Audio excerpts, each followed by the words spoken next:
everybody. Welcome to the WizBiz, what are we calling this? The WizBiz Halloween live stream. Halloween live stream, where we Halloween and live stream. Halloween with WizBiz. I totally forgot to put on my costume, which is just a wizard hat.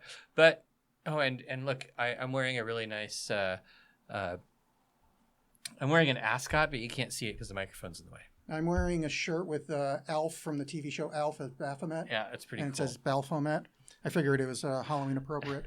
So I need to not hold my hand like that because that's where the microphone is. This is weird. I'm not used to this setup. My streaming setup's different. How are you, Erik? Welcome to the show. I am doing great, Alex. I've been enjoying sort of like the setup for this and getting everything ready.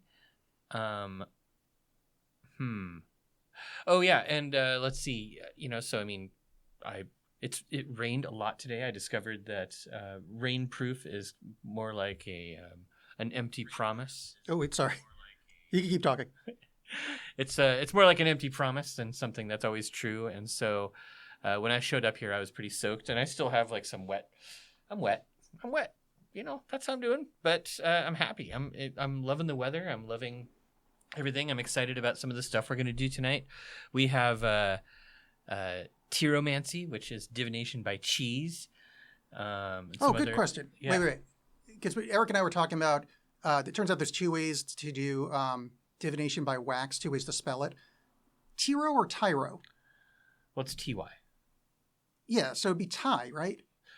Dude, I've never been happy with the way that English manages Greek loanwords, so I'm just going to pronounce it however I want. So that's the kind of Greeky way to put it in linguistic terms. The Greeky way would be Tiromancy. Tiromancy, yeah. Okay. Well, how do you pronounce the island? Is it Tyros or Tyros? Or the city or whatever. No, there's a place in Greece like Tyros or Tyros. Tyros. That'd be Tyros, and I think that means cheese. Okay. No, I think there's an island with something like that. Who cares? Okay, well, I mean, there's an island of named after lesbians. There can be an island named after cheese. Why not? The island of Sappho's, exactly. Yeah. Well, I wonder sorry, we're going to say things every now and again. Oh, what do you think a key frame interval is, Erik? A key frame interval is basically what it is. It's a frame interval that's really, really important. Got it. I believe that's right. Or were you saying something else? No, that was it. I just saw it right there on the screen. Keyframe interval. Yeah. Shit, I have no idea. But I did just remember something very important, which is that I left my notebook with all of my notes for the episode in the other room. Yeah. So I'm going to go get that. You get to entertain our guest, unless you think. I'm pretty sure the guest is me and you. Really? Oh, I'm not counting. I don't get counted. I'm in the stream manager. Yeah. So we might have. Well, anyway, if you're on YouTube, we're also on Twitch. If you're on Twitch, we're on YouTube. All right, Erik's going to grab his notebook. I am going to tell a story. No, I'm going to boot up Hollow Knight. We're going to do a Steel Soul run while it was in the other room. It should only take. It took me 8 hours last time, so walk slowly. Happy Halloween. This is Halloween. Everyone bow to the Pumpkin King in this town we call home. Well, did you forget your notebook? Very exciting news. I forgot my notebook. Wow, that's embarrassing. It is pretty embarrassing, which means that we're going to talk about the episodes, and I'm basically just going to have to make some shit up. Yeah, this is embarrassing. I was kind of really looking forward to showing my notebook to the viewers because my notebook's cool. It's got lots of fun stickers on it and stuff. Well, you should have done. You should have brought it with you. I should have. You know what I do? It's kind of crazy. There are these things. It's called like the internet. Sometimes it's called computers, phones, and you keep scooting further and further. I use the words on the computer. I like to take notes. I like to take notes longhand. Because then if you forget, while I'm watching Adventure Time. Because then if you forget, it's right there on the internet. It's very It's on the internet. See, it says WizBiz. I know you think you're being incredibly clever here. I'm not incredibly clever. I'm being a scamp. I'm being scampy. You're right. I am. When we record remotely, I tend to take notes on my computer. But when I'm coming over here, I want my notes to be available in dead tree form. Yeah. Yeah. Well, I hope But you remember. we are going to be, so basically what we're doing, for those of you who are watching, we are going to be doing a kind of just a normal episode where we talk about some Adventure Time episodes, and then we're also going to do some divination. So like we were just talking about the cheese divination, and then we have chiromancy, some wax divination, which we did last time, if you recall. But I think we're going to do better this time because now we kind of know what we're doing, right? Oh yeah, thank you. Now I'm going to use other people's notes. Yes, I've brought up the Adventure Time wiki. What happened? I'd scroll down a little bit. Okay. It's some auto fucking thing in Windows 11 that cool. It really wants to do exactly what you don't want it to do. Is the design? It's really great. There's no tiling window manager in Windows 11. This is exciting. I never use Windows. I'm 100% sure there is. I just never use anything. I'm very sure there's a really easy way to do it. Mm-hmm. I like moving things around with the thing. That's my. Oh, hey, baby GD5 Lovely. Thanks for following us. We just got a new follower on Twitch. Oh. Very exciting. Thank you. And thank you, Stream Elements. Really appreciate it. Yeah, and thanks, Stream Elements, for letting us know that sort of thing is happening. Solid stuff, Stream Elements. Yeah, solid stuff. So that reminds me, I could put Stream Elements in my other stream. Mine doesn't actually show up. I just get a notification in my shit. We also have some sort of stream stickers thing, but I set it up like 2 years ago. I don't remember how it works. But if you are in our stream and you see the opportunity to create stickers of some sort, there is something that will happen, and we will get stickers. I don't know what it looks like. How do you do it? I'm on our stream right now. Shit, I don't remember. I don't see anything that says stickers. I mean, maybe you don't have to stop talking. Yeah, I don't remember. But we're going to do. We're going to talk about 2 episodes primarily tonight. We're going to talk about The Vault, which is Season 5, Episode 34. And then we're going to skip ahead a little bit and talk about Red Starved, which is Season 5, Episode 38. And I know that it's kind of weird for us to have 3 skip episodes. We will talk a little bit about them, but not very much. That's going to be challenging, right? I remember most. Oh, do you? Nice. I was going to say, I have no fucking idea the names of the ones we skipped. See, the things that I'm not going to remember are like quotes that I pull out of the episode, which sucks because there were some really, really good ones from these episodes. So I'm not going to have any fun. Yeah, sorry. I'm trying to move a chair on carpet. No, I totally, I understand. I moved the table to where I thought this would work before we moved the settings around, and so the table's way too far this way to seat professionally. It's tough to have 2 people on one camera, that's for sure. Yeah, this works because this is the widest fucking camera ever. You could have it right here and we'd both still be on it. It's got this massive wide angle, which is really nice, except it's wider than the green screen even at this close. It's literally a foot on that side and 2 feet on that side. Well, it's just it's really fun seeing this setup because it's such a huge upgrade from what we had last year. A green screen, cool background, all that kind of stuff. It's neat. Thank the fine professional streamer Alexx, available at Alexx on Twitch with 2 X's. Yes, because he is a professional streamer. Because I can make money off the stream. And really? By him, I mean me. Yeah. I got affiliate, and I have made so far $3 in the last, I think, 6 months. That is no longer enough to buy a latte. No, and it's $47 short of being able to get paid because it's a $50 minimum. So technically, I've made absolutely nothing. Yeah. Well, so before we start out, would you like to try some tiromancy? Yeah, sure. Yeah. Oh, I'm sorry. How are you doing? I forgot to ask that. Tyromancy would be better, but I'm fine. Just doing a live stream on Twitch and YouTube. Miraculously, it seems like they're both happening. I'm waiting for somebody in chat to pop up and say, "Hey, we can't hear, see, or smell you." The smell would be weird because the other night I was streaming some Hollow Knight. and for the first 10 minutes, none of the gameplay was up because I was playing a different game. And when I clicked back into my previous settings... it was still looking for Hollow Knight. Yeah, which is weird because it's called the same thing every time. It's literally desktop/whatever/hollowknight.exe. Mm-hmm. Nothing changes. It's the exact same thing. But for some reason, when you switch games, it no longer recognizes the exact same fucking thing, which is very stupid, and I don't like it. I'm sure there's a computer reason for it. Yeah, I'm just footloose and fancy free. Mm-hmm. We're streaming at below 6,000 kbps, which I think is fine. Yeah, for some reason that's Twitch's maximum output. I dealt with that on my stream. That sort of thing. And yeah, I don't know. How you doing? Good. I already answered that. You already asked me that. Did you? Mm-hmm. Yeah. I stopped paying attention when you talk. What? Did I really ask you that? Yeah. I made fun of you for getting your thing like a jerk. Yeah, way at the beginning, you asked me first. That was the first thing. You started off in a very, very polite manner. It was incredibly uncharacteristic. Yeah, that doesn't sound like me. It doesn't sound like you at all. Yeah. I think your memory's going. I think you forgot your notes. I think that you forgot what I said, because that doesn't sound like me at all. So speaking of doesn't sound like me, The Vault episode. Wait, before we do that, sorry. Do you have both chats up over there? Yeah. Okay, cool. Yeah. I just accidentally closed mine, so it's on you if you notice something. Yeah. I mean, I've got both chats, and I just have to switch between them. Oh, can you not tile or something? I could, but the screens are wide. There's let's see what happens. Oh, whatever. I didn't mean to start a whole ass thing. It's a half-ass thing. All right. Or I could open like one over here and just keep it open.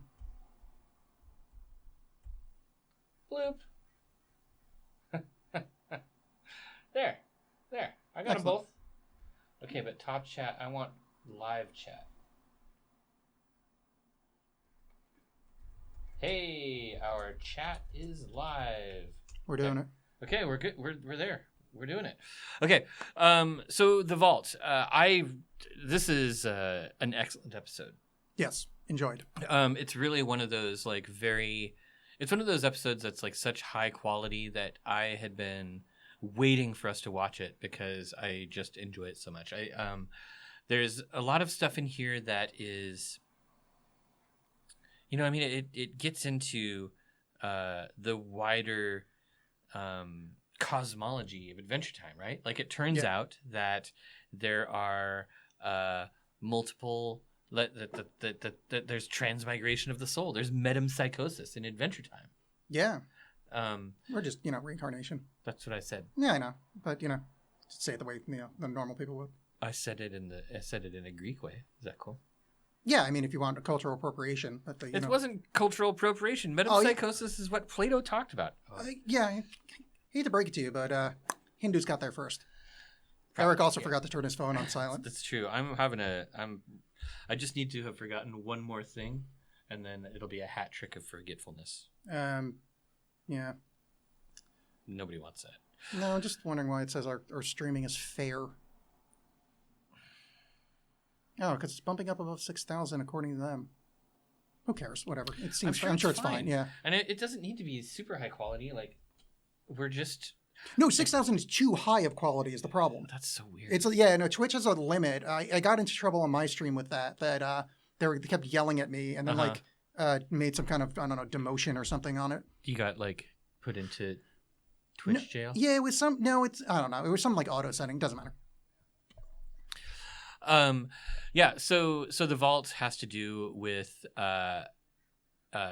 Finn's past life. So we've talked about The Vault a lot. Like, it's come up multiple times in multiple episodes in the past. Like, Finn runs into something terrifying, and he's like, "Oh, I'm just gonna store that in the vault." Yeah. And then in the King Worm episode, where King Worm was invading his dreams, Finn used stuff from the vault to kill King Worm. Yes. And that was, and in that episode, we saw the ghost girl who originally showed up in. See, this is where I'll look down here. The ghost girl originally showed up in The Creeps, which was, I think, in season 3. Yeah. So So in season 3, the Creeps episode was one of those the birthday episodes where they like tried to scare Finn or they tried to scare Jake, and they had this whole thing that was just an elaborate ruse. And then at the end of the episode, Finn was like, "What about that ghost that was upstairs?" And everybody's like, "There's no ghost."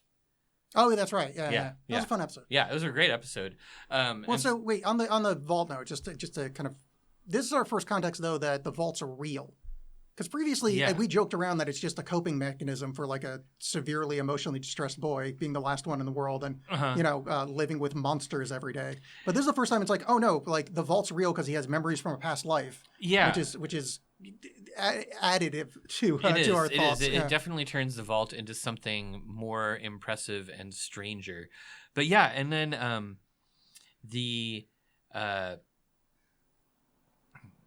there was another note that I can add a fun note here though.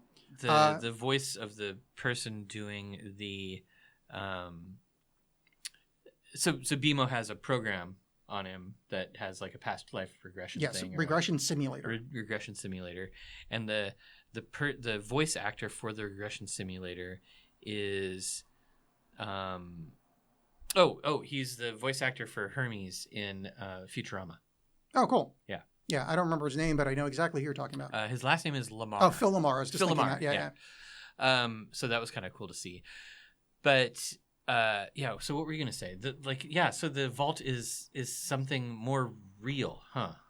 Yeah. Well, no, I was trying to give you time to look at the screen instead of going for 5 minutes. Like it's right there. The answer would have been right there.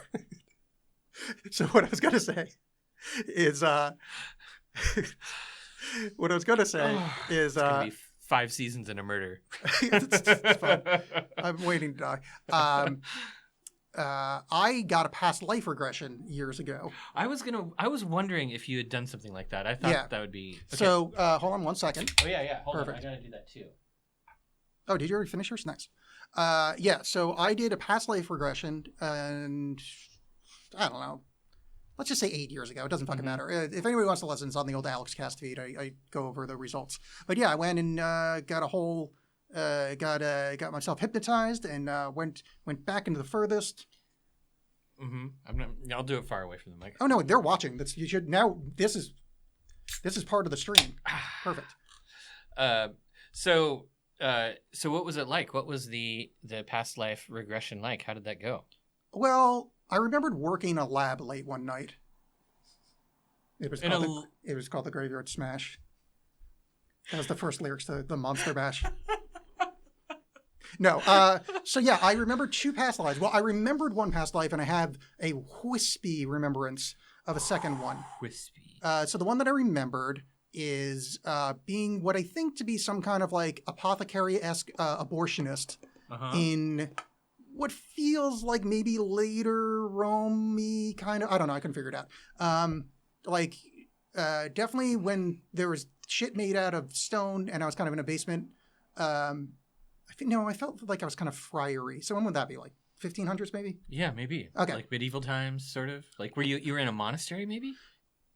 I got the impression that it wasn't a monastery. It was more like that's small. It's more like a big church that I was in the basement of. Not like a proper monastery. It's almost like a big enough church in a big city that's got its priest living there, but not like full proper monastery. I think my actual job was being a scribe because I remember my hand, what it looked like when I was writing. I remember the shape of my, in quotes, office. And I had the feeling that I gave like illicit substances to people, and it was giving them to women in my mind. So I think it was like some kind of,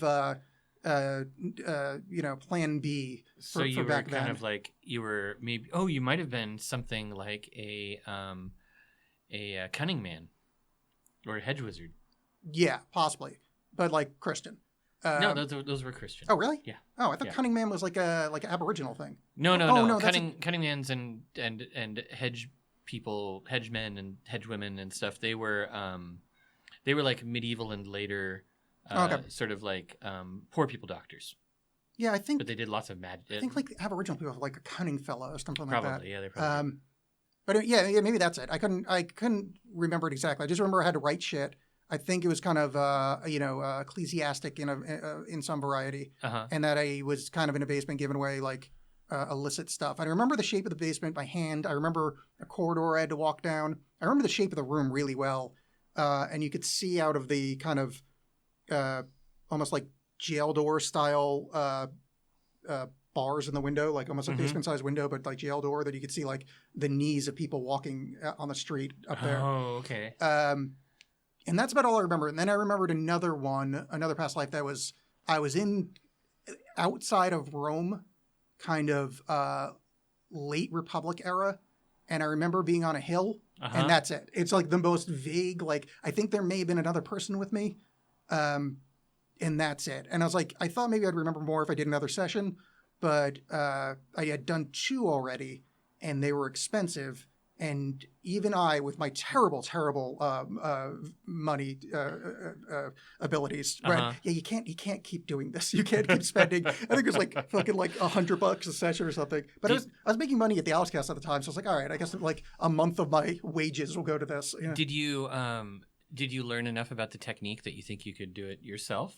Yeah. Okay. Well, so the technique is basically just get super meditative. Like, that's it. It's just the I'm sure you've done it before, the walk down the steps in the building, and now you have to go to the next floor of the building, and now there's a big escalator, and now you're, whatever. It's just the sort of like descent. Exactly, deeper and deeper, and then you find a door, and then when you walk through the door, you'll see yada yada, that kind of thing. Mm-hmm.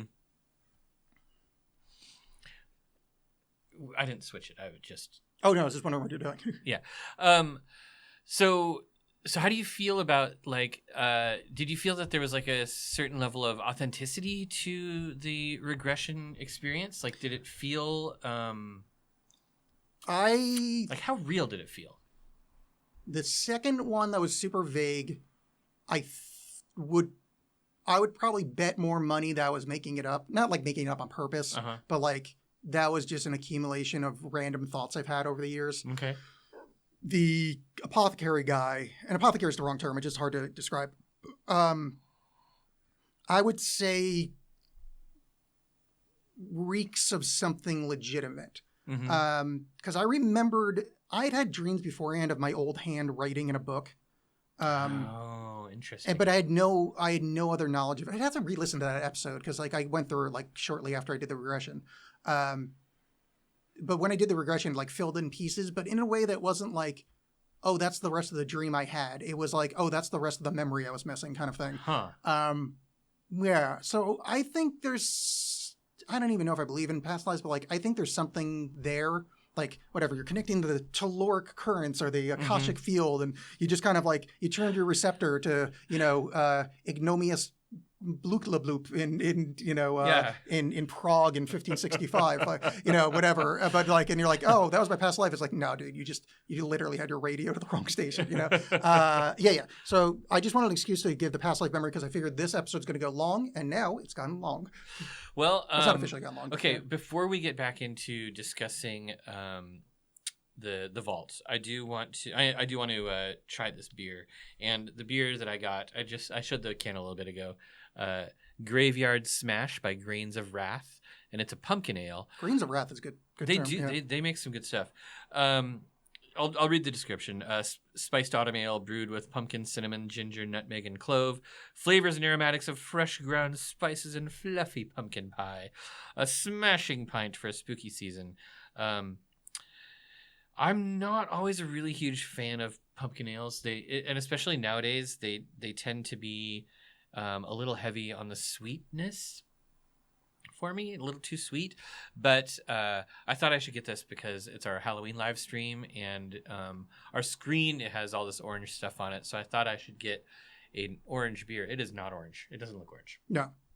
Okay, so here we go. It smells good. It smells like pumpkin pie. Do you want to smell it? No, I abhor pumpkin. I think it is one of the worst flavors in the world, other than seeds, and just because they taste like salt. That's really good.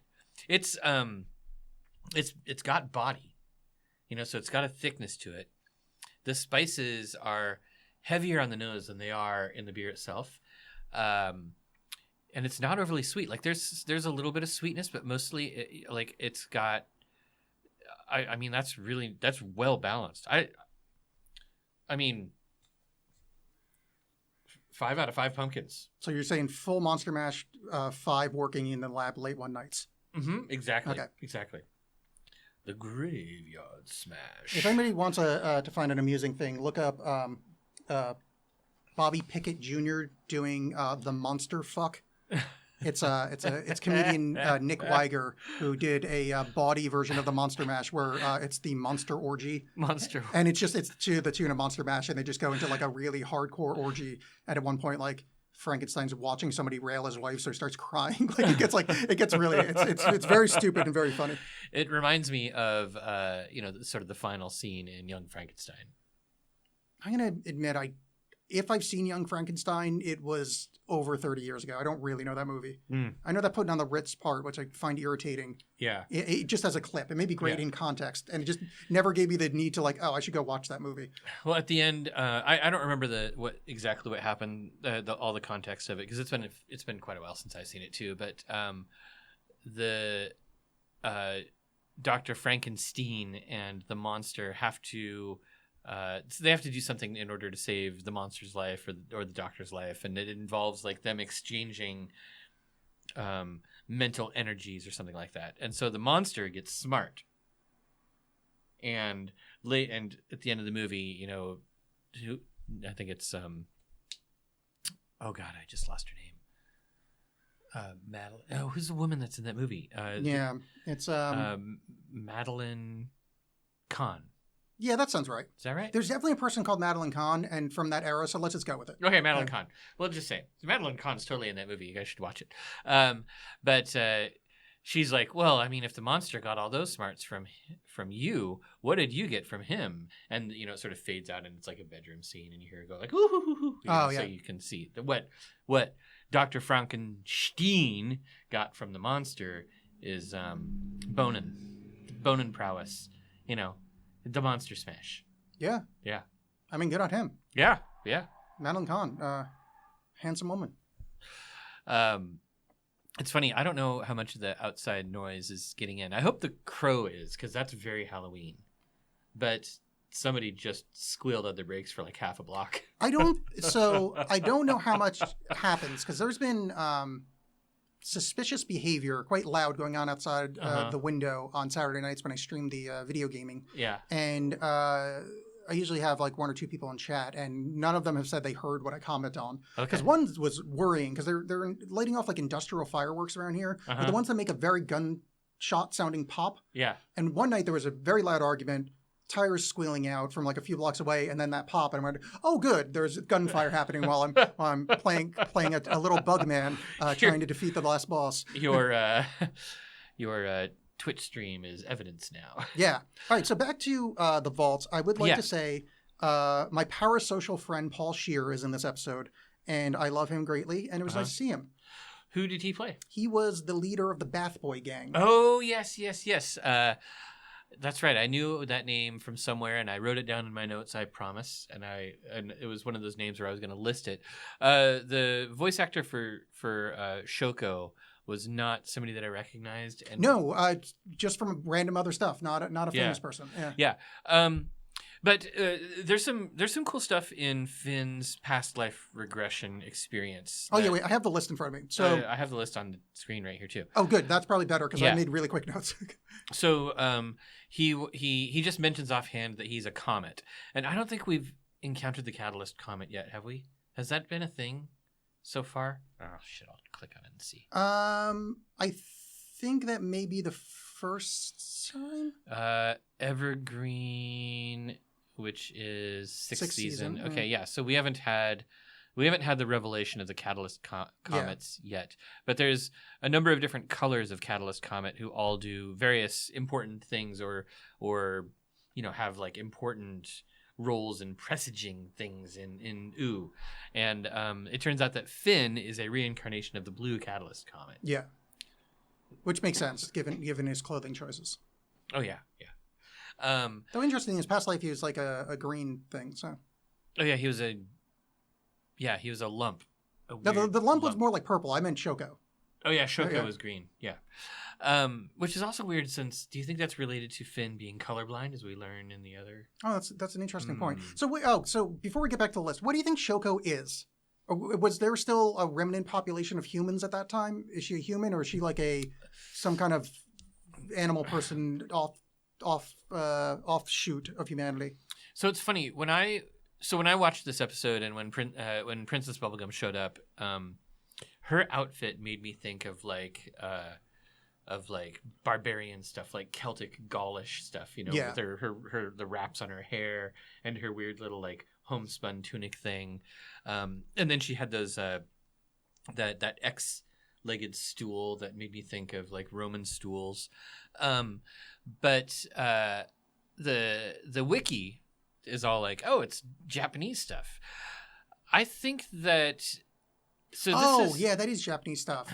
That hair thing I've seen. Is that a Japanese thing? I think so. Okay. I mean, from when I say that, I mean like pop Japanese. I know nothing about actual Japanese. Well, okay. I know 2% Japanese history. The rest is just pop shit. I know Tom Cruise saved them one time. Oh yeah, Tom Cruise totally saved all of Japan. And then there's like a big wave that sometimes is this Cookie Monster, and that's pretty much it. Yeah. Mm-hmm. And Godzilla. Oh yeah. But it's Gojira to Gojira. That. Yeah.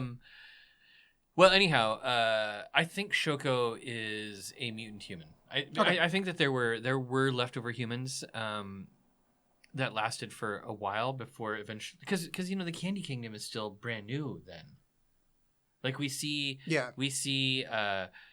baby Pep-Butt, we see baby Cream Puff, we see the origin of the Gumball Guardians. Like I think what happened, I think that those were mutant, that Shoko was a mutant human, and I think the Bath Boy gang, or whatever the heck they are, the Bath Boy gang, I think they also were mutant humans.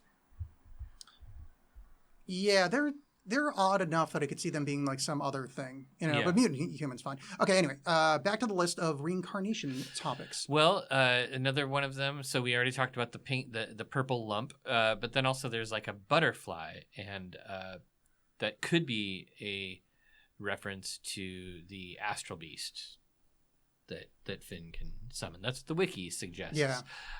I didn't pick up on that. It didn't seem that significant to me. No, it just seemed like he was a butterfly, honestly.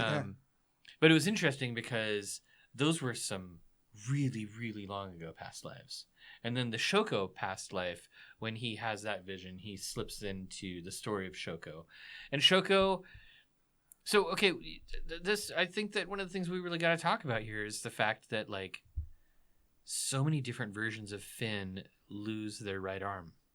Yeah, so that's part of past life theory, to call it that, is that you're marked by the death in your past life. So, like, when you look for kids showing signs of past lives, like memory, like, say someone was shot in a past life, there'll often be a birthmark in the place that they were shot. And by often, I mean the people believe it in research and whatever. Actually, I think there is like a little bit of actual evidence. But the point is, that's that. I think that's the reference to it. It's just like that he keeps reliving that same trauma as like kind of a reference point, because that's the other thing too, is like you bring kind of similarities to your next life. And that one, I guess just real crappy keeping both arms. Yeah. Also, it's pretty obvious that Shoko has pretty bad parents.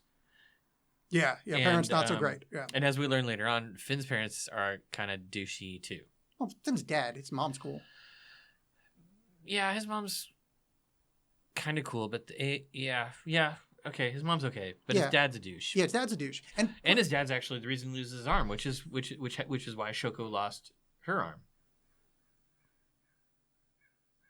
Wait, I thought he lost his arm first, and then they pulled off his replacement arm. Was Finn's dad's fault? When they're in the cosmic prison and he's trying to hold him back and his arm snaps off. I think he lost his arm previous to that. I think the Lich chops his arm off originally.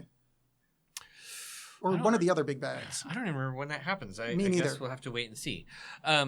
Okay, well then I retract that. But I mean, I could be wrong, but it would be weird that the first time he loses his arm, it's because he was holding on so tight to his dad that his arm falls off. Yeah, that's even true. for Adventure Time, that feels doesn't make sense.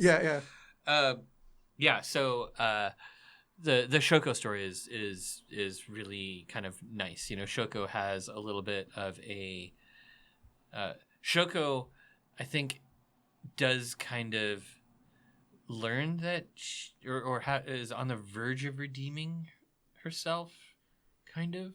but dies. Yeah.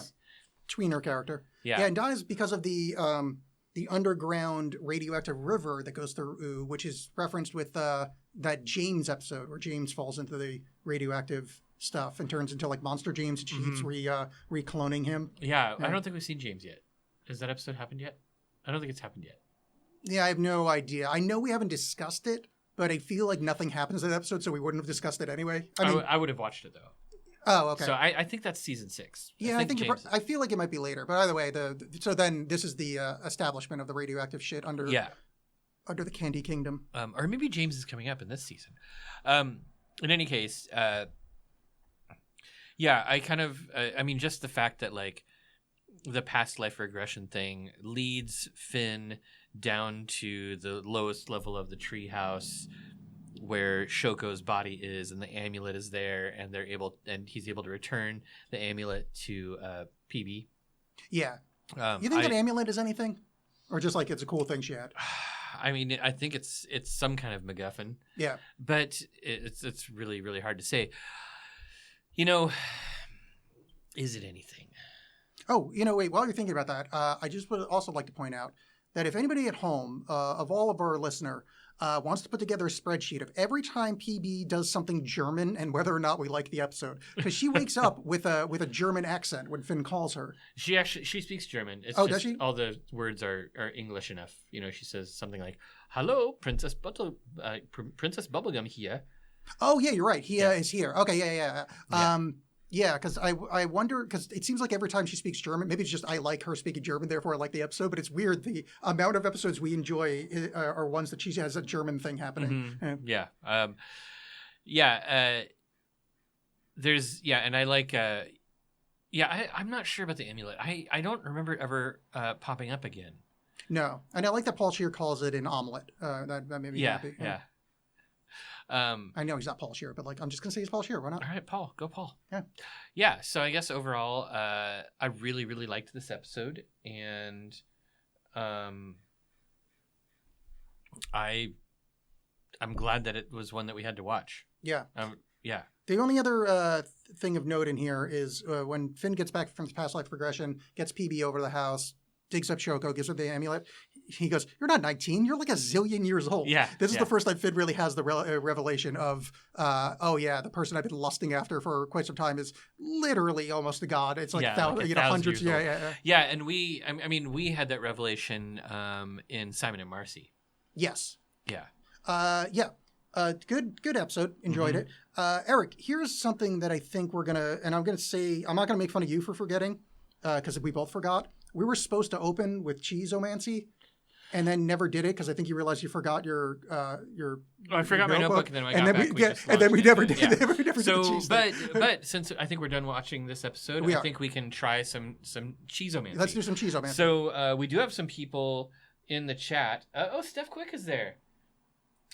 Steph says that she's cleaning out her fridge. Steph, if you're cleaning out your fridge, it might be a good time for you to do some Cheese-omancy, because maybe you've got some old cheese in there. And the way that mold grows on cheese apparently was used for divination in the past. Also used on Treasure Island blue cheese, the most delicious of blue cheeses. Also the only name I could remember. So I'm going to talk a little bit about Cheese-omancy first. So okay. Cheese-omancy is kind of like the chiromancy, or kind of like reading tea leaves, where it's a very interpretive method where there are lots of different approaches to it. Some Cheese-omancy was done by cheese makers, so they were people who would like watch the growth of cheese and try to read an oracle and how the cheese was grown. And there are also cheese molders who, for instance, like you would have multiple hunks of cheese, and you'd be like, okay, this cheese is Steve, this cheese is Robert, this cheese is Toshiro Mifune. Which one am I going to marry? And then you sit and wait, and whichever one molds first is the one you're going to marry. I hope it's Toshiro Mifune. Me too. I'd really love to marry Toshiro Mifune. That'd be cool. I mean, he's unfortunately dead now, but in the past. And so we don't have time to wait for cheese to mold on this live stream. I guess we could, but I don't think Alexx wants to give up his whole Oh yeah, Steph says blue cheese is actually a really good cheese for tyromancy because one of the things what we're going to do, I think, is we're going to break cheese and try to interpret the shapes in it. Okay. So if there's anybody in the chat who would like to ask a question of cheese, please do so. I know there's a little bit of a delay here, so I'll keep talking about tyromancy while you type in your cheese question. So tyromancy is old. I think it dates back to like ancient Rome, and but I've looked around on the internet a lot to try to find information on how to do it, and there's just nothing out there to tell the modern diviner how to divine by cheese. You know what's interesting about that is one time I looked up, I wasn't going to do it, but I was curious how it worked, is there's no agreed upon methodology of how reading entrails actually worked. Really? They just they basically go, yeah, they read the entrails. Like, what do you mean? Like, what? No one has an agreed upon, like, oh, well, if the intestine falls to the left, it means this or whatever. Like, there's no agreed upon way that it actually worked. But we all know it was like this thing. But like, yeah, like they even know like the my favorite divination technique is the Romans have the divining through sacred chicken, where they just throw a chicken off a boat and see what happens. That we even know how it works. But the cutting of entrails, at least the last I looked, which was probably 20 years ago, but I feel like there probably hasn't been much entrail update in the past. Well, so I'm kind of wondering. It doesn't look like we have any cheese questions from our listeners. I'll switch over to the cheese cam. Cheese cam. Look at it. We have a Babel cheese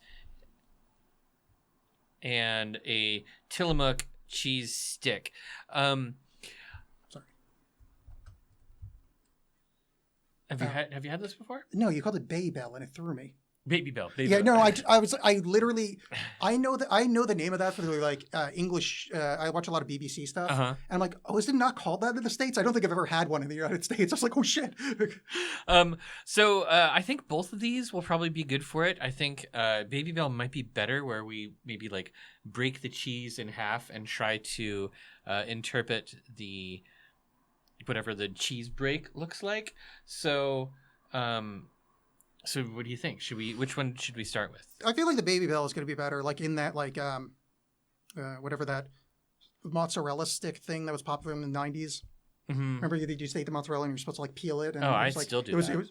Well, there's a bunch of commercials and they were trying to make eating cheese radical. Yeah. Like very 90s. I forget the name of it. But I feel like the peeling of it might be give us some answers. Yeah, so when we're looking at this, this is not a yes or no thing. This is you're going to interpret the cheese. The shape of the cheese. So it doesn't necessarily have to be yes or no. I don't think it does. Maybe we should try. Well, no. So I do have a question then. Okay, what's your question? You're without knowing what it is, because this is going to be part of the Shiny Rocks later. I would like you to ask the cheese what they think the shoe kill notes are. I don't know if you do. Okay, I don't think I do. Perfect. Okay. I'm glad you don't, because that helps. Because then you're going to have to interpret it blind upon blind. Oh, cheese. Great cheese. Help me to know this question. What are the shoe kill notes? Reveal this to me in your cheesy depths. Hail Tyros, king of old milk. All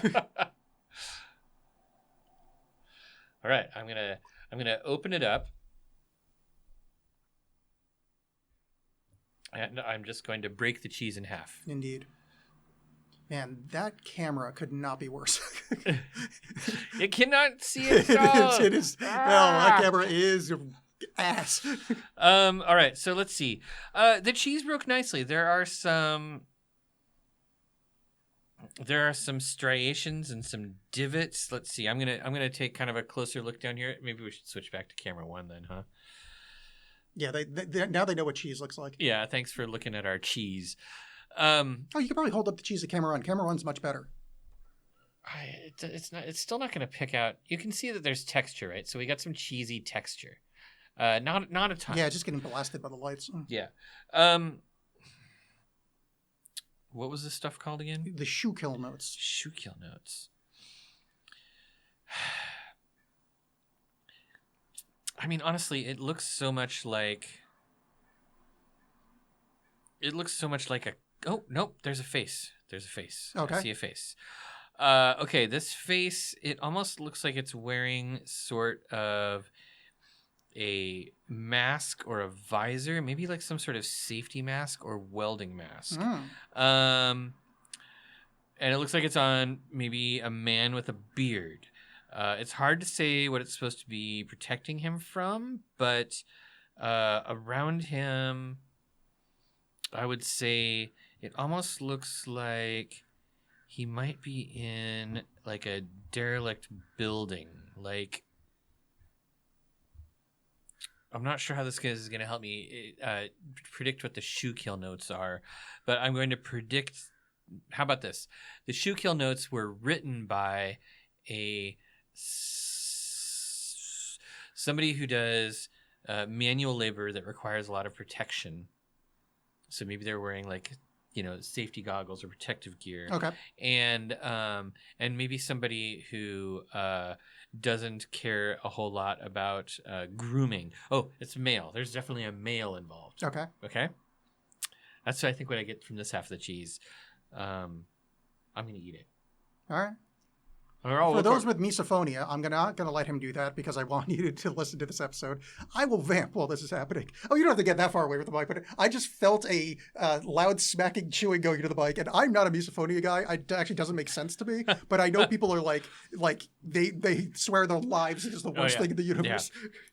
Yeah. Okay, so this half, let's see. The first thing I saw in this half was a and maybe it's just because we've been talking about ancient Greece and ancient Rome a lot, but I saw kind of like almost an amphora.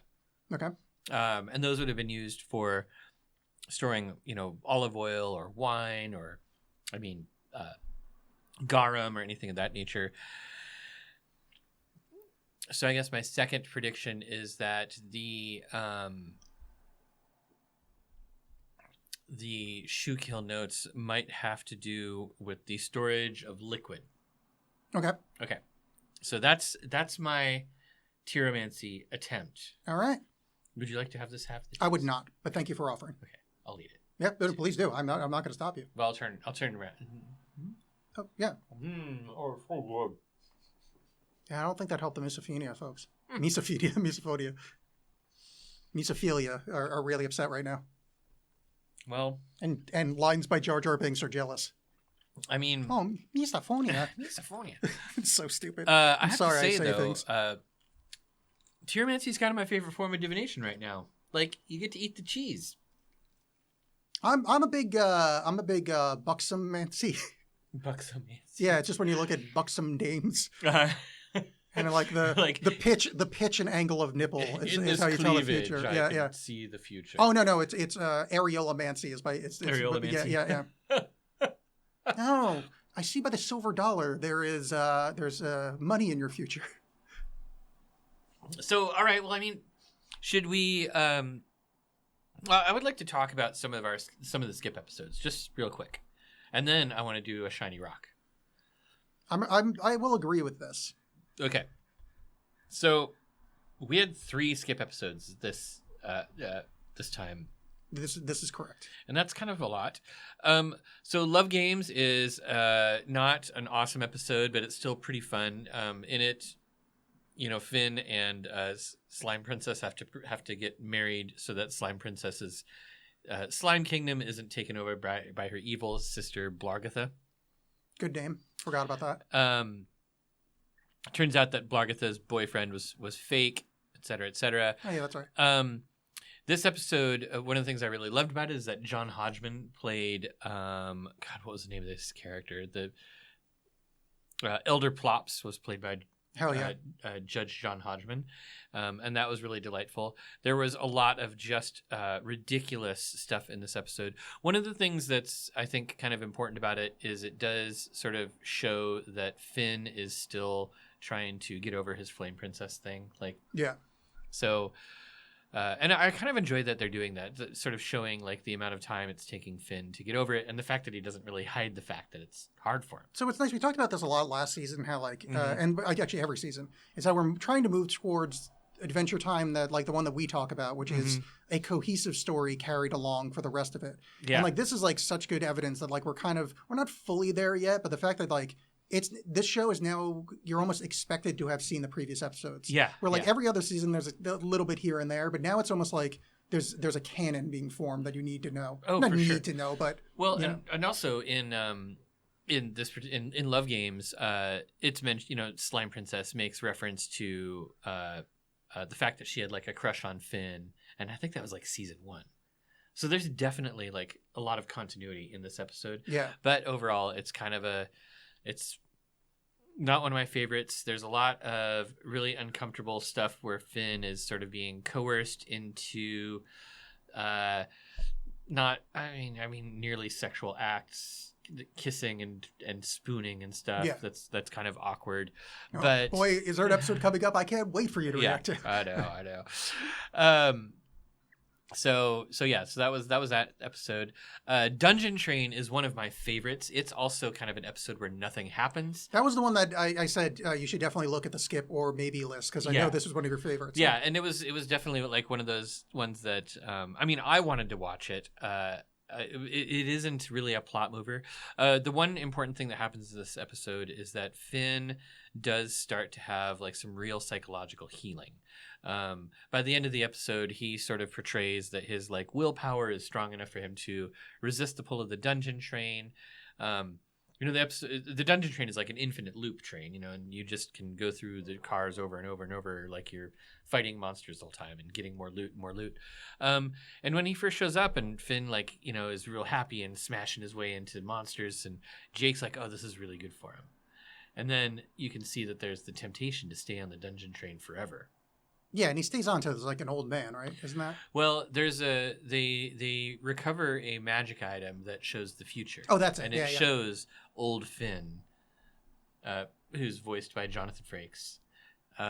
Captain Riker. Everybody knows Captain Riker. Old, don't know how to sit on things. Yeah, the guy who can't sit on things. But it shows Finn, old, dragging behind him a really old Jake, and Finn's like, oh, and he sort of has this realization, and he kind of gets over himself and decides that he's going to, stay on the train a little while just to, because, he's having a good time, and then he's going to head out.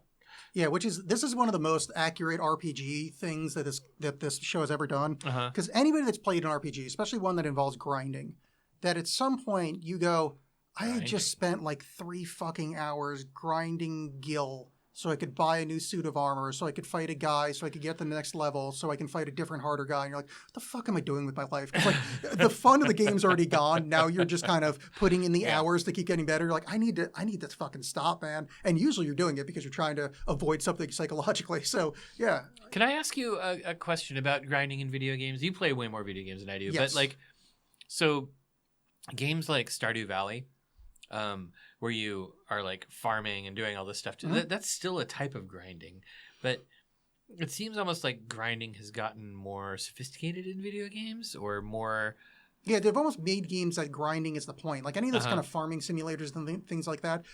I think the change was 10, 15 years ago, where phone games had a lot of those like tower defense deals that you pay like $5 to buy extra shit. Yeah. I think they kind of like, I know it's part of the game, but extra gamified grinding to the point that grinding is a game. I'm probably not like exactly right on that, because I do try to avoid those games, because what little dopamine that my brain will produce for me, sometimes grinding will like hit that spot, and I don't want that, because I don't want to spend another like 300 hours playing but my pumpkin lord can't fight the Jism master to stop my tower from being taken over by orc monsters. Like what the fuck, man? Grind. I have books to write. Like I have things to fucking do. I mean, or I could just like watch a real show. I could read a book. Like I could do something better than this. But grinding's fun. Okay. All right. So anyhow, by the end of the episode, it's resolved, and et cetera, et cetera. So it does make sense as a skip episode. I think one thing that's important is when they start out in this episode, they're on their way to a place that is not the dungeon train. They're on their way to a weird cave, and they do return to that sometime in season 6. So the dungeon train, I think, shows up in like the background or something in season 6. I have a vague memory of that being true. Yeah. Yeah. And the weird cave, I remember that episode. That's going to be a really good one. So we're gonna have fun with that when it happens. And then our third skip episode is Box Prints. This episode is adorable. I think that's the right word for it. What's this one again? This is the one with the Box Kingdom, where the kingdom is made up of cats that live under boxes. That's right. Yeah, it's the literally box. built to be adorable. Yeah. I remember this now. This episode is just all being adorable, and there's also like this really big question of did Finn actually do anything in this episode, or did he make up the problem? Did he make up the whole thing? Yeah. Which we've actually had discussions about that in certain, especially season 1 episodes, where we're like, was this real? Did Finn just make all this up? Yeah. So, he's a deeply emotionally traumatized boy. It's all right. So this was another one of those. I really love this episode. There's like, no voice actors. It's just cats, and sometimes the cats have buttholes and sometimes they don't. I thought that was kind of interesting. I mean, I'm not going to disagree with you, but I'm certainly not going to on air agree with you. That sometimes cats don't have buttholes.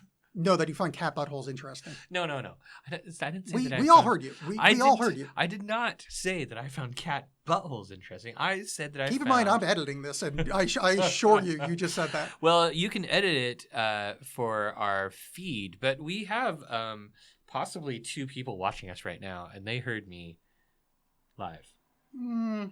Did they, though? Did they?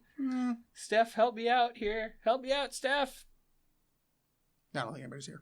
Baby GD5 Lovely, are you still there? We're like 30 seconds behind. Or maybe even more than that. I'm surprised, because every time I look, I realize like how far back we are. Because I'm like, wait, I didn't gesticulate like that. Yeah. Okay. Yeah. That's the end of our skip ones, right? So that's the end of our skip ones, which means it's time for a segment. And that means it's time for me to look at you really seriously and be like, Alex, do you have a shiny rock? Not only do I have a shiny rock, you have a shiny rock. I have something to show the stream. That's right. The break screen. The break screen. Look at this. We'll be right back. Yeah, so anyway, then I disarticulated her with like this like bands. Oh shit, we're live again. Sorry. Oh, just forget it. I wasn't disarticulating anything. I mean, a box I found. I was taking it apart so I could throw it out. Amazon. Yes. Yeah. So we're talking about shiny rocks. Shiny rocks. I mean, the shiniest of rocks. Yeah. Let's sort of tell the audience a little about what a shiny rock is. A shiny rock is when I run into cool words and shit, and then I'm going to tell the audience about. Yeah. Although sometimes they aren't words. Well, that was the and shit. And shit. Yeah. And shit was the encompassing. That was like in set theory. That was the set to encompass everything that isn't directly words. Oh yes. Yeah. Okay. So Alex, do you have any shiny rocks for us today? I do. It's been established. Oh my god, I'm so excited about so this. we have 2. Well, one obviously the shoe kill notes, but I want to do that second because I don't know. I'm doing it second. The first, and you might know this one, is a mondegreen. Do you, sir, know what a mondegreen is? I've come across that word before. I've seen the word before. Is it a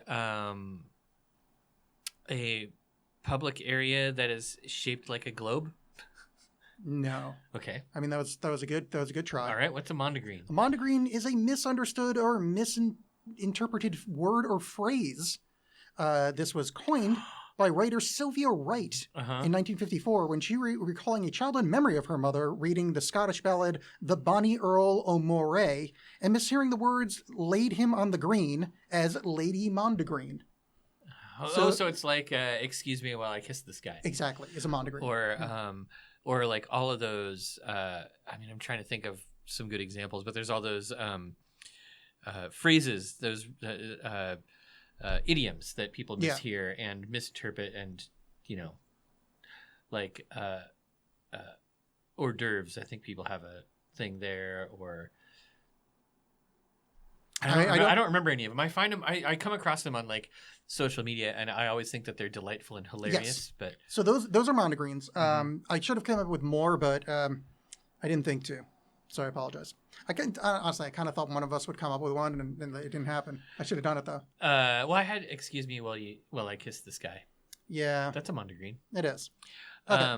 There's also there was one. I just saw one that was like shrimp. Shrimp fettuccine. Somebody had. Oh, I saw that too. It was. I forgot what it was, but it was Alfredo fettuccine, and there was something like lettuce. I don't know. It was hilarious, and they're always so dumb. Oh, I think maybe one of them is how people use of instead of have in a lot of past participles. No, I don't think it's a Mondegreen. That's just language changing. Okay. Yeah. Okay. Just people.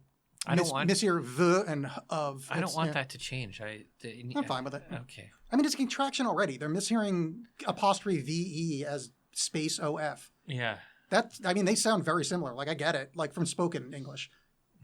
That's true. They do. Okay. Sorry. I apologize to the audience, but, like, I'm not a grammarian. I don't really care that much as long as your point gets across. Really? I thought you were a grammarian. I thought that was like on your Tinder profile. Nope. I find grammar interesting and don't give a fuck about it. Like, I'll say this, and I'll say, someone talked about this off air a little bit. I think saying whom makes you look pretentious, and we've gotten to the point in American English where it no longer is necessary. Saying whom. Whom is no longer valid. I say whom. No, I know. I'm saying it's no longer valid. I think we've evolved past it as English. Like, modern English should not include whom anymore. Wow. The same as at some point in the alphabet, we got rid of the thorn.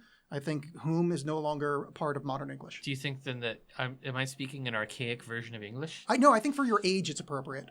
Oh boy. But I think for younger people, I think even teaching whom you will sound silly in the modern context. Okay. Yeah. All right. Well, no, we're allowed. We're allowed. I mean, I'm not going to because I've always hated whom. But like, why would you hate whom? I mean, honestly, you sound pretentious using not you. One sounds pretentious using it. It's like I feel like one says no. That's right. Literally, I used it that way. It's the exact. Literally, the reason I said it was it's a pretentious sounding thing. Although grammatically correct, it's like you sound like an ass. Weird. I guess it just comes really naturally to me. Yeah, but also people use whom wrong all the time. They do. Which is annoying because they want to sound right, which I think is one of the last signs of something being on the way out, where it's like last grasp of people wanting to sound intelligent. Yeah. Okay, so the shoe kill notes are interesting things. Okay. I'm going to tell you what they are by reading the Wikipedia because it's somewhat hard to describe. Okay. Are small pieces of paper with symbolism-oriented conspiracy theories printed on them, which have appeared in many locations in the United States in different forms. Authorship is unknown, often being found inside of food packaging or hanging along trees on hiking trails and whatnot. So literally, you'd open up a box of macaroni and cheese, and there'll be a shoe kill note inside. Whoa. So the earliest reference to them that we can find is 2019. 2023 is when they really started coming into place. I'll show you a picture. I have the text of this copied, but this is what a shoe kill note looks like. Good luck reading that. So it's like this little kind of scrolly note that's thrown into random shit, or when you're on like a hiking trail. Can they see that? Well, they can see how crazy looking it is. Yeah. It looks pretty crazy looking. So I have the text that I did some digging and got the actual text for us. And the text goes something like this. The shoe kill note. Secret societies, signs, symbols, words surrounded U:NSA DAA's bird. Toyota, Audi rings, Arch Rainbow, Friar St. Louis, I, 1/2 face, Target Bear, KKK's cross, plus RG Fire, line/bars, Fox CNN, China, Islam, Euros crest, CR, and or star, Pyramid, Chicago, Citgo, Clock Bell Tower, Eiffel, Paris, Yale Shield, the Cis ties to Saturn, Lord of the Rings, Time. You see what I'm going with. It is a severe schizophrenic run of every single conspiracy theory and weird thing from like the 1970s onwards. Are they all the same? So there are variations, but it seems like they're all kind of like that. The one that you can find online is often that note. Mm-hmm. But there's variations on that theme, kind of like the Jupiter things that are like pushed into pavement in Philadelphia. The attempt the on Toynbee landing. tiles. Yeah, the Toynbee tiles. Yeah. Kind of like that. There's variations on it, and then I think much like the Toynbee tiles, people took that and ran with it. Like there's some in Portland, which have nothing to do with the original ones. So the shoe kill notes, I think other people are doing. But to me, the interesting thing is one, finding it on hiking trails, which is very interesting. Mm-hmm. But two is that they're in sealed packaging, and Yeah. from enough different companies that it's not like one guy at the mac and cheese plant did it. So there's multiple people doing the shoe kill notes. They don't all say the same thing. Do they say the same thing? So I kind of just answered that. Oh yeah. Yeah, but Right, answer again. I that spaced out. there's a variation on the theme. It seems like the ones that I can find evidence for are all basically that. But reading about them seems like there's a bunch of different ones, but they're all essentially that kind of crap. Weird. But the picture I found is that one, like in like a photocopied version. So I don't know how much this is real world RPG kind of shit where people are pretending to find them. Mm-hmm. But the ones on the trail, there's pictures of them being hung in waterproof things from trees and whatnot. And I feel like those are in quotes legitimate. Them being found in certain foods is legitimate because there's enough people to find them that don't seem it seems like they're disparate enough that it wouldn't be like, a real life kind of role playing things. Mm-hmm. But no one knows what they are. They're a relatively recent phenomenon. And the shoe kill notes. Sweet. Oh, Weird. and just for fun, would you know how to spell shoe kill? I would. I mean, the obvious way to spell it would be SHOEKILL, but The fact I'm asking, it's not. yeah, I know that it's not. So hold on, let me think up it. Okay. Think of a weird way that is pronounced shoe kill. Okay, so if it, okay. There's an L before kill. I'm not hitting the L very hard. It's not super obvious. Oh, SCHUL, like shul, and then kill just KIL. Close. It's SCHUYLKIL. Oh, it's Dutch. It's from New York. So Schuylkill is a town in New York. Okay. Oh, or I think it's a lot of places in New York are named after Dutch things. New Amsterdam, etc. Yeah. I think it's New York because Schuylkill is like, I think it's somewhere near where I grew up. I grew up in northern New Jersey, and I know that word and that pronunciation from when I was a kid. I can't quite put my finger on where it is, and I don't feel like looking it up. So all right, okay. There and there alone lies the shiny rocks of this episode. I like them both. So my thought now is, would you? First of all, I would like to say, Force-Fed Soup. Thank you for following us on Twitch. We Terrific name. Really, really appreciate. I love the name. I kind of would like to bring up that at the beginning of Dungeon Train, the first line of dialogue, which I do now recall. Okay. Finn says to Jake, "What is the meaning of soup?" Oh, wonderful. So I'm gonna have a little. I would like you to turn your phone over so you can't look this up at all. I'm not going to look at it. You can see my hands. I want They can see my hands. I want to reverse shiny rock this. Okay. I'm gonna call this. Let's call this the Stone Soup segment. I'm going to ask you, Alex, what is the meaning of soup? Not what does soup mean, but what is the meaning of soup? You mean like the definition of soup? Like No, what constitutes a soup? No, the sort of like the meaning in a philosophical sense, not the definition. The definition would be like, what does soup mean? I'm asking you, what is the meaning of soup? Like, if someone brings you soup or gives you soup, what does that mean to you? Oh, so like the kind of metaphoric meaning. Yeah, what is the meaning of soup? I mean, not much. Really? Yeah, soup. Soup. That's it. You don't ever get like if somebody brought you soup, you wouldn't be like, oh, this is a really nice gesture. Erik, I was raised in a really bad household, and I don't have... Do you imagine me the type of friends that bring me soup? Do you really think I have much someone giving me soup experience in my life? I guess I hadn't really pondered that. I'm sorry that nobody brings me soup. I get it. You lived some fucking idyllic fucking childhood where Mumsy brought you fucking chicken noodle soup. But actually, when I was a kid, my parents never made soup from scratch. It was always canned soup. Well, I'm sorry. But I love making soup. So for me, soup has like a really, like for me, soup is home and comfort. Soup has like a level of sort of like security and stability to it, because when you make soup, you've got like food for days. Yeah. Yeah. So I really love soup. I'm going to bring you soup. I'm sorry that nobody my brought association with soup goes like this. One episode, I think it's the Brack Show, or it's one of those kind of Space Ghost Aside things, and someone looks in the camera and goes, I teach you a little Italian. La porta de bata de soupa. The door is made of soup. The door is... And me and my friend Rick used to say that when we're drunk often, and it was fun. And there was a band called Bowling for Soup, which was the first thing I thought of when the person in chat with the soup name showed up.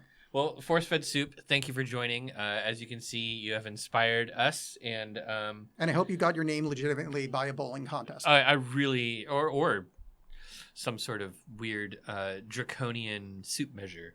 Yeah, be good. Yeah. Let me pitch this to you. Okay. Because we're mid a lot of segments. Maybe we do the next episode of Adventure Time, and then we do Wax. The Caromancy. Yeah. Okay, that's good.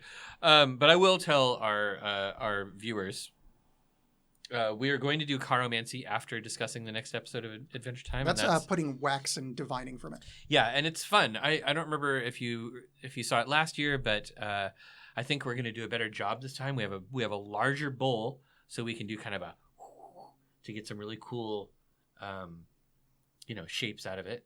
Well, we'll talk about it when we get there, but I feel like that would be trying to kind of gimmick the data a little bit by moving your hand in a way.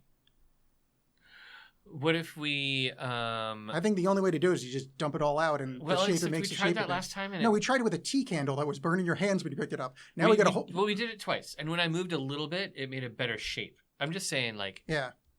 We could. We'll talk to it. We'll talk about. Worry about that later. Yeah. All right. So. Season another really important thing. Okay. Dungeon Train is the halfway point of Adventure Time. So now in discussing Red Starved, we have passed over the hump. We are now in the latter half of Adventure Time. Oh, good. So Red Starved, season 5, episode 38. Marceline episode, always a favorite of I think both of us. Indeed, so much so, and I thought this when I went through and I made the what we're doing this season, what the maybes are and what the no's are. Mm-hmm. I kept this one on the list only because it's a Marceline heavy episode, and I justified in my head of. Well, we do learn one thing about Finn, so technically it's an important one, but it's not. I just like Marceline. I think that we learn a couple of important things in this. Okay, good. Yeah, because I was like, in my head, I'm only doing this because I like Marceline. This is like literally, this is just like this is my weird like cartoon fetish showing. I mean, I have the same. I also like Marceline. Yeah, and there's some she says some stuff in this episode that I'm gonna point out that.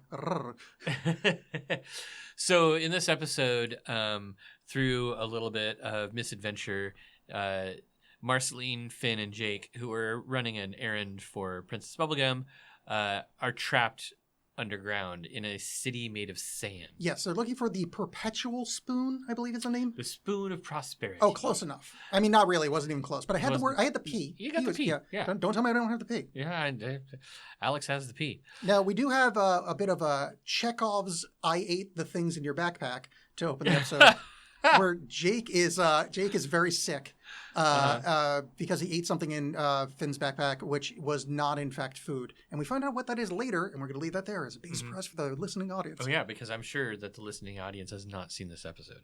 Yes. Also, this episode features a voice actor in a kids show screaming the phrase "flesh drill." It does. Yes. I want to talk a little bit about the flesh drill, though. So Sand is very baby. Time to be right back. Yeah, do we have a we're fucking off camera screen? Shit, I forgot to set that all right. Sand is really abrasive. Yeah, and we know that Jake is a magical dog, but he's still made of flesh. Like he can still get beat up. His flesh can still get injured. That sand drill thing would have flayed him. Oh yeah. I always have this thought on a I'm not being gross, but on a grosser level that in any movie where people passionately make love on the sand, it's like they might have fun for like 30 seconds and then they're gonna be like, what's going on? It's gonna get real bad. Yeah, sand isn't very fun. I hate sand. It's coarse. It gets everywhere. That's a reference. They'll understand it. Now you're wearing all black. Have you killed any kids lately? Yeah. I mean, no. I mean, it's just to serve my new empire. It's fine. So I'm honestly lightly surprised you understood that sand reference about no cap. I rewatched those. Oh, did you? Not too many years ago, sometime during the pandemic. Oh wow! Are you opening a beer? No, I'm fiddling with the Okay. top Because I was thinking I might finish. The pumpkin ale has stayed good throughout, and it's a little warm now, and I'm still really liking it. So I'm going to once again say that you should get it, listeners. Go buy yourself pumpkin ale. Yeah. Get yourself a flesh drill while you're at And it. get a flesh drill. And a So pumpkin yes, ale. Jake uses the flesh drill, which causes the entire underground city to collapse around them, locking them into the underground city. I mean, it's a really weird coincidence. My flesh drill is named Jake. Yes. And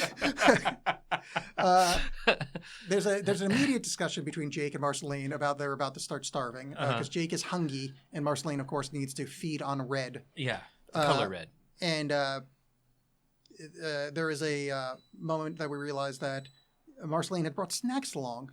That being red erasers. Red erasers. In that Chekhov's gun moment, we realized Jake has eaten the red erasers. Because and that's what made his tum-tum hurt. The thing that's so ridiculous about it is throughout this episode, so Finn has to go off and look for something red for Marceline to eat. But throughout the episode, Jake keeps pulling more food out of the backpack and eating it. So he's got like a big hoagie sandwich. He's just like he's always eating. Is that true? I mean, he has a big sandwich, an enormous sandwich. I gotta admit, I don't remember that at all. You don't remember the giant sandwich? I was, like, I'll be honest, I wasn't paying the strictest attention. I kept taking notes and realizing I hadn't looked at the screen in a while. And I think I made notes at the exact moments. I remember them dumping the bag out. I don't remember any food. There wasn't any food when they dumped the bag out. Yeah. But Jake, I believe you that you Jake just make keeps this having up. food, Yeah. you know. And he makes like an oven and tries to cook Marceline too. Yes. So I don't know if you were thinking the same thing as me. So Marceline is a vampire but can feed on the color red. Yeah. She's also some kind of immortal being. Can take demon, half demon. Yes. There's a lot of lava in that underground cavern. Well, they mention that. No, but did they mention that lava happens to be red? Yeah. Finn talks about it. Does he? And Marceline talks about it too. They both mention the fact that like she can't eat the lava because it'll burn her face off. Man, I wasn't paying attention to this episode. Should we pause for a second? Yeah, so you can go watch this? I mean, do you need to watch this episode before we talk about it? No, I mean, look, behind doors here. I've been doing like these large dose ketamine things for like for depression, and I had done them, and then like I came down and watched the episodes yesterday, and I think maybe my attention was I had thought I paid like decent enough attention. I think maybe I didn't. Hold on, we've got some comments from Steph over on YouTube. Please join. She says, Mondegreen, popularized by an SF Chronicle columnist John Carroll. And then, I'm not entirely certain what she's referring to, but she does say TMI. 3 separate characters in 3 separate messages. TMI is too much information. I know. Yeah. So what piece of information did we give that was too I'm much? going to guess when we said we're going to fuck off air. Oh, that would be my guess. Now, I didn't say that, so that's all on you. You did sign off on it. But I also might have said something about my flesh drill being named Jake. That might have been TMI. But I don't know. I'm sure it's something dick-based. I'm sure that Steph will clarify. I mean, as I've said on the show many times, to... famously prude for a sex magician. Famously prude. I'm not a sex magician. No, I'm talking about Steph. Oh, Steph. You need to listen to the first part of the sentence. You didn't watch the episode. I did. I just didn't pay attention. To be fair, I was slightly on ketamine. Hold on. Something is happening with my computer here. Okay, so Jake tries to eat Marceline, which is great. We really like it. And Finn delves deeper into the city and finds a group of people being bathed in a red light. And they're all dead. So he crawls down the shaft that the red light is coming from, and he finds a weird guy that's emanating red light from some weird thing in his head, or is it his mouth? I think he's shooting it out of his head, yeah. Yeah, out of his head, and being sent into like a mirror or whatever, something to like spread it out. It goes through like a ruby and up. Yeah. Big ruby, and then there's like a spread mirror at the top. And there's this wonderful conversation where he's like, Bildor, is that you? He's like, nah, man. He's like, we've been waiting for so long. He's like, nah, man, I think Bildor's been dead for like 500 years. Yeah, it's like, how long? He's like, I don't know, man, like 500 years? He's like, oh, man, I spaced out. which I love on a deep level, that if you're an immortal person, you could just space for 500 years. That is deeply pleasing to me as a concept. It makes me want to be immortal. I would like to just zone out for 500 years and nothing happens. I've been saying that for a while. I would like to be immortal with one caveat. I would like immortality, but I would like there to be an emergency lever that can be pulled for two reasons. The world ends in quotes that humans are gone. Uh-huh. I don't want to fucking deal with that. You don't want to just like be floating in space or no, whatever. no. I mean, the world's still here, but there's no humans anymore. Uh-huh. I don't like. Maybe for like a couple thousand years, I'll read all the books or whatever till they decay. Uh-huh. But that's gonna suck. So Yeah. I want to be able to be like, yeah, I'm dead. And then second, being buried alive. Because think about if you're immortal, you get caught in a fucking building collapse or something. That would suck. You're just like. You're just there forever? That would blow. So in did you ever watch Torchwood or Yes. Yeah, so Jack what's his face? Harkness. Jack Harkness, he gets buried alive. Oh, that's right. Yeah, and he stays buried alive for 2,000 years. Yeah. But the thing is, if you're buried alive and you're immortal, you'll get out. It's just a lot of work. I guess in a pleasant way that he was. I was more thinking... His wasn't pleasant. He was in a coffin. But he kept waking up, suffocating, and dying again. Fine. What I'm saying is a building's collapsed on you. You've got shrapnel through your chest. Uh-huh. Your legs are all shattered. Like, oh, cool. I'm going to be in intense pain for the rest of eternity. Nah, man, I need a fucking off switch. I mean, I'll probably bear it for a few hundred years just in case it get like dug out. Right. But like, I need an off switch. I can't be stuck in that shit. So here's the other thing. Like, we know that human bodies, there's certain damage that you do to a human body that never really like goes away from healing, right? So like if your legs have been shattered and all that kind of stuff, you would never walk right again. And if you're immortal, like how much healing are you able to do? I think intrinsic to being immortal is you have to be able to heal back to normal and any injury because humans can't live, I think it's above 150, 175 years by the amount of radiation taken in that your cells would start decaying and you basically turn into cancer. So there's there's some level of healing. There has to be, or you can't be immortal, or your body would have to change so much you're no longer human. Right. Like there is an amount of radiation taken in just in your everyday life. I forget what the number is, but like there's like long life specialists were talking about it, that there is like a top level of like, even if we get everybody to live perfectly, max lifespan, there's just too much radiation and your DNA starts breaking down. Okay, so before we get back to Red Starved, I'm about to open a Block 15 Oktoberfest that is triggering the chroma key a little bit. That looks really cool. And it's called Blocktoberfest. Dorky name. I really, really enjoy these styles of beers. You know, they just come out. Wait, did you say Blocktober? Yeah, because it's a Block 15, so it's Blocktoberfest. Oh, okay. Because Bocktoberfest would be kind of fun if you're drinking a Bock. That would be fun, but Bocks and Oktoberfests are kind of different. They're made differently.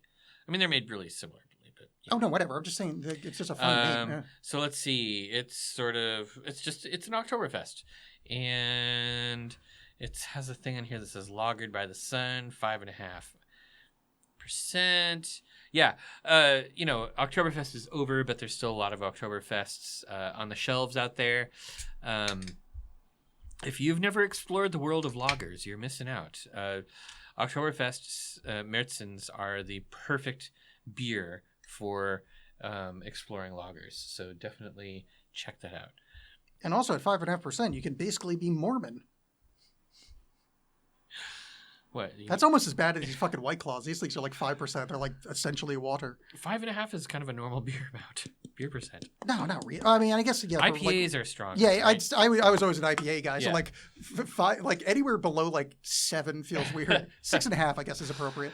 Yeah, I mean 6.5 is a really, really normal IPA. Yeah. Okay, so Red Starved. So Finn brings the ruby back. In quote ruby. Turns out he's colorblind and because it's an emerald. Yeah. And just before everything goes all to shit, right at the very end of the episode, Princess Bubblegum shows up riding a Shai Halud. In exactly my notes, PB in Shai Halud. Yeah. I mean, it's and the Shai Halud kind of looks like the worms from Beetlejuice, actually, with all the stripes and stuff. But it reminded me of that worm from like whatever that kid's book is that the worm like eats the apple or whatever. The Richard Scarry books? Yeah, I think that might be what I'm thinking of. Huh. Yeah. Okay, I can see that.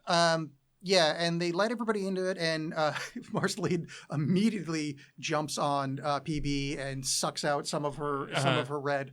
And the look of PB, kind of half drained, is quite fun. It is, yeah. And also it was hot. It was hot. Let's face it. Oh wait, I didn't talk about the sexy thing she said. Oh, okay. Sexy things that Marceline said by Alexx. One, I can smell your insides. Ooh, that is now, sexy. but this is the actual sexy one. She says in a whisper, I won't be able to control myself for much longer. Ooh, that is sexy. All right. Yeah. Okay. So after I was done cranking it off, I went back to the episode. But yeah, and then the episode ends where PB puts the spoon that the MacGuffin of why they're down there, the spoon on her nose, and completely the spoon of preservation, the spoon prosperity. of I think prosperity, you said. yeah. Turns her back into her normal self. All the red is reabsorbed. Oh, and she has the creepiest line. She says something like, "In my eternal empire, nobody shall starve." Oh yeah, that's right. So that was the thing that I really liked about this episode is PB has a bad guy line. Like totally, it's so creepy. Her eternal empire, and so in these two episodes we saw Princess Bubblegum building her kingdom. Yes, we saw like the very young baby versions of some of the candy people. We saw the building of the Gumball Guardians, et cetera, and then in this episode, she's like, "In my eternal kingdom." And so, but also like the spoon of prosperity, that's a magic item. What's up with that? Is there really science that can do that? Yeah, I mean nanotech or something. Nanotech that operates on bubble gum. I mean, yeah, why not? I mean, it is an organic compound, so assuming at some point you got nanotech good enough that you can have an organic compound fixer-upper spoon. Yeah, I guess. Is bubblegum I guess it is an organic compound. Yeah, it's bubblegum. Yeah, all right. That shit's all sorts of organic. It's made of both bubble and gum. What more organic can you ask for? All right, so good episode. Sexy Marceline, we love it. I really liked the episode a lot. And on that note, I think maybe we should do a little wax divination. All right. And if there's anybody that is still out there in the audience would like to ask the wax something, please speak your truth now, and we will try to answer it via the methodology of Seromancy, a.k.a. Chiromancy.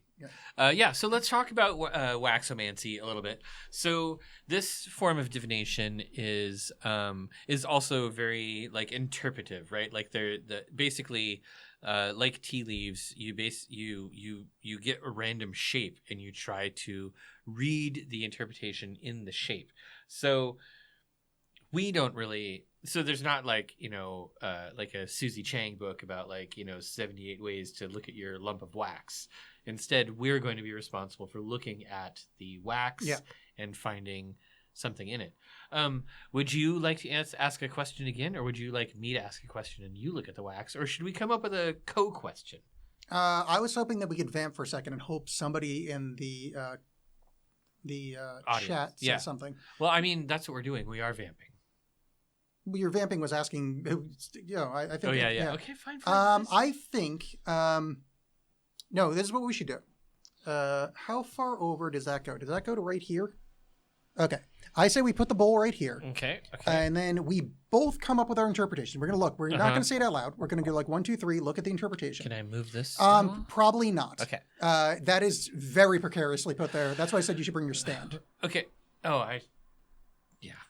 So I had already made fun of you.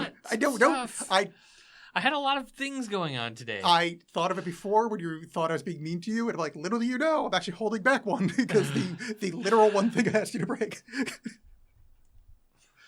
Well, I had other things to bring too. Anyhow, so so then we can pour the wax in there, and then we'll take it out, and maybe can we put it on the we'll put it on a coaster so we can look at it. Oh yeah, I forgot we have to take it out. Yeah.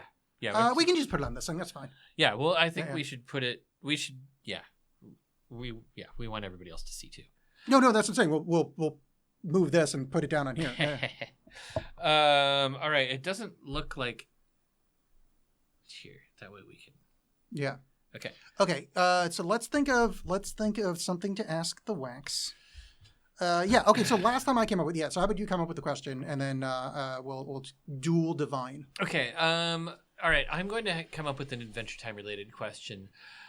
My question is going to be, who won these episodes? Yeah, it's a good question. That way, maybe the wax will reveal it in its shape. Yep. Who won these episodes? Now let's do it. Okay. Please enjoy my Balfomet shirt, everyone. All right. Here is Look at my titties. Hi. Whew. Okay, you got to hold it by the bottom. Okay, so my thought is I'm just going to dump it. Oh wait, hold on. Let me switch cameras. Oh yeah, we didn't do that yet. Okay, so I think that's the goal. Just dump it in there. Yeah, and if we want to do another, try of it, there is another candle burning if this doesn't come out well. Yeah. So I'm just going to do a straight dump, and 3, 2, question. Ooh, oh, there were some lumps in there. Some dumps and lumps. Okay, so I don't know how long it takes to actually cool off, but I don't know. I was actually thinking that we probably should have used ice water, but I didn't think about it till that exact moment. It made it all the way to the bottom. There's stuff stuck to the bottom. Fuck yeah. This. Oh, this is gross. Yeah, so that didn't work so well. That didn't work. Okay, well, maybe let's read wait, leave it right there. Okay. What do we think about, this will be more like tea leaves. What do we think about the leavings that are in there? Okay, I'm kind of looking, maybe I shouldn't have stuck my hand. Oh God, my hand is all gross now. Yeah, well, It looks like horrible cottage cheese. Oh, you lovely, lovely sweet boy. What do you That's what see? you thought. I think the audience knows, given my personality. Given everything they know about me on the air, I think it sounds like Jaws fans out there will know this. Cumsies. Cumsies. I think. Well, I mean. No, I know the answer. Okay. It is not the character Shoko. It is the ghost of Shoko, because I feel like those two kind of chunks of the blackened wick yeah? looks like the eyeballs of a ghost. And thus I will say, not the character Shoko while alive, which shares most of an episode, but only the tiny little wispy form under Finn's icebox. I like it. That makes sense to me. Ugh.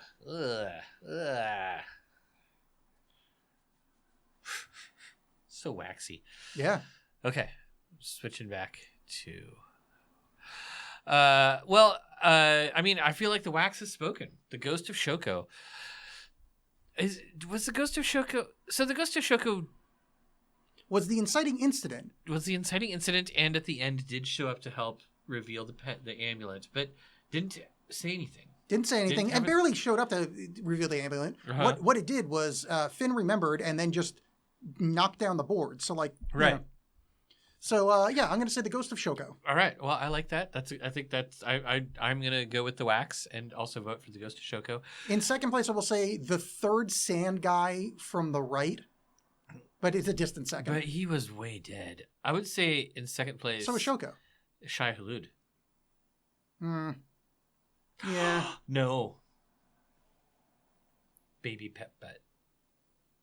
You can vote for Baby Pep I'm voting for Baby Pep Butt. But where do you see it in the wax? Oh yeah, you put fucking wax on me.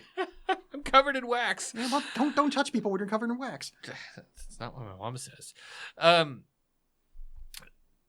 Baby Pep Butt. Oh, we got one vote for Baby Pep Butt. One vote for Ghosty Shoko. Yeah. Okay. So. Let's go Baby Pep Butt. Okay, Baby Pep Butt. No, what are we doing? It's our Halloween episode. Of course, it's the Ghost of Shoko. It's the Halloween episode. If this were any other episode, we would go Baby Pep Butt. Oh my God, that's true. That's okay. Well, in that case, the in wax honor of Nancy was correct. Yeah, in honor of the All Hallows Eve. Yes. Well, I feel like this has been a pretty good stream. Yeah, we did it. We said the things we needed to say. I love the new setup. I think that, I feel like it would be really cool if we live streamed more of our recordings. We might want to think about doing that at some point. It is something to think about. I mean, and we will discuss off air. I would like you, Eric, to give the fine people at home what I would like to call like a call to not a call to arms, like what about like a holler for No, A holler for coughing? No, that doesn't work. How about a call to action? Yeah, call to action. Call to action. Yeah. Apparently, his call to action is drinking. Lovely people at home. My call to action. And shitty ones. We're not leaving anybody out. I don't believe that there are any shitty people at home right now. I feel like it's just lovely people at home. Hmm. My call to action is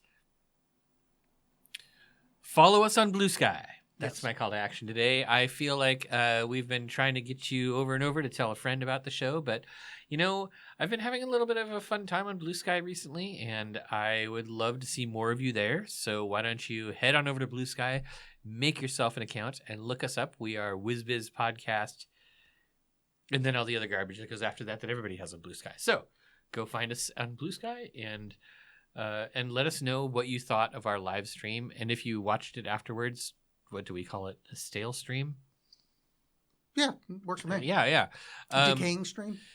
Yeah, something Ghost like stream? that. Ghost stream? Yeah. I know that we talk every once in a while about doing more live stream stuff and more things on Twitch and things like that, and never get around to it. I honestly so rarely play video games. Like, the video game that I actually play the most is Solitaire, and I don't think anybody wants to watch me play Solitaire. No. Yeah. What if you played Patience? Is that a type of solitaire? No, it's just what they call solitaire in England. Oh. We might be more on Twitch. I'm on Twitch all the time at Verb Alex, VerbalX.